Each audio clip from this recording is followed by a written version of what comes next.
It started about 5 years ago, really. It seems like an age now, with the Harrisons putting in an application to build industrial and housing on this piece of land. And in order to get it moving and make it as good as it possibly could be, we thought it would be great to apply to D2N2, the Local Enterprise Partnership, to get more funding in, which will help move things along.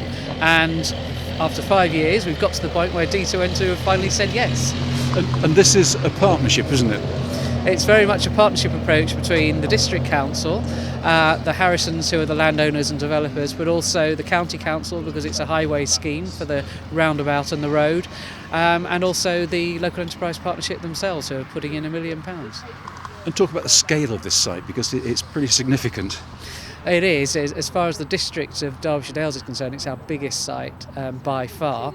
Overall, there's the bit that's starting now, there's something like 9 hectares of employment land and 367 houses. But over the whole airfield site as a whole, there's twice that amount of employment land and something like 1,100 houses. So it's massive for the Derbyshire Dales. Most of the employment in the district is here, and most of the housing growth in the district is here.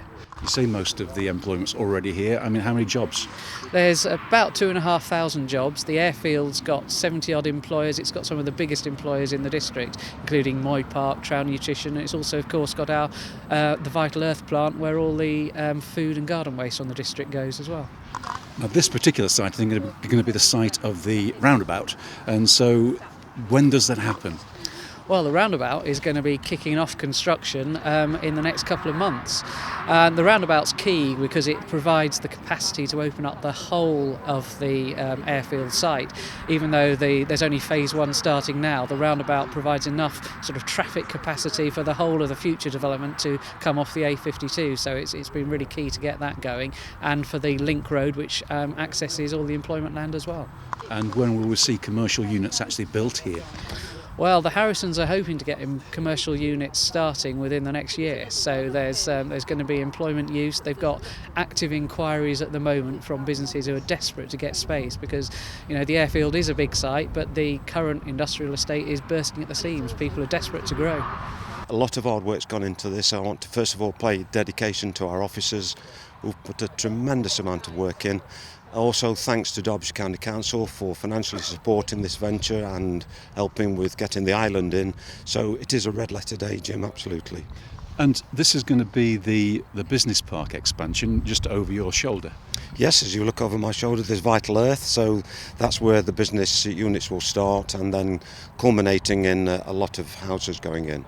Because this is important not just from an industrial point of view, but as you just said, from a housing point of view as well for the District Council. Absolutely, it's a major part of our local plan, and we've been concerned at some part of the proceedings this last year that this might not go ahead. There's been evidently a big project like this is going to have hiccups. There's been hiccups, but they've been overcome, and as I say, today is a red letter day, and we're grateful for all that hard work.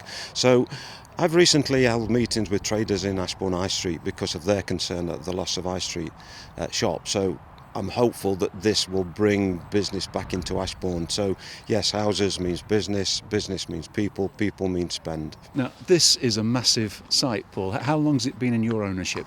We bought it in the early 60s. It was an ex-RAF airfield, and we bought it off them. Took about 5 years to complete the deal, and it was full of rubbish and brambles and trees, and we put it back to farming land. So what was your vision for this site back in the 1960s? Personally, I was very young at the time, but my father's passion was farming, and he saw it as a place he could put towards the farm, and also have sort of some parking for the lorries that we used to do transport back then. So his aim was for both. Right.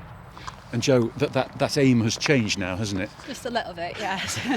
As the younger generation have come forward, it's still, the grandfather was very keen on the legacy of developing the site, but obviously not true as the farming. But yes, hoping to develop it for commercial, residential and retail. First phase being the roundabout going in and the link road through to Blenheim Road. And work is starting almost immediately on that. Yeah, so we've commenced on preparation work now and clearing the site compound, ready to set the compound up for the contractor to start in March. So we're just off the first set of gates here in Lady Hole Lane. So just talk us through the site and where things are going to be developed. Over to the right is going to be where the new 15-metre roundabout is, which is where the contractor's compound that we're working on at the moment. The link road would come up to the north and then bear off to the left towards Blenheim Road and link through, about 720 metres. Thank you. And so housing, where's that going to be? Where we stood now, there's going to be, on the first turn, is going to be the first entrance onto the housing, and this will be phase 1, which is the 367 dwellings. And then to the south of the new link road between the A52 and the link road will be commercial units. Right.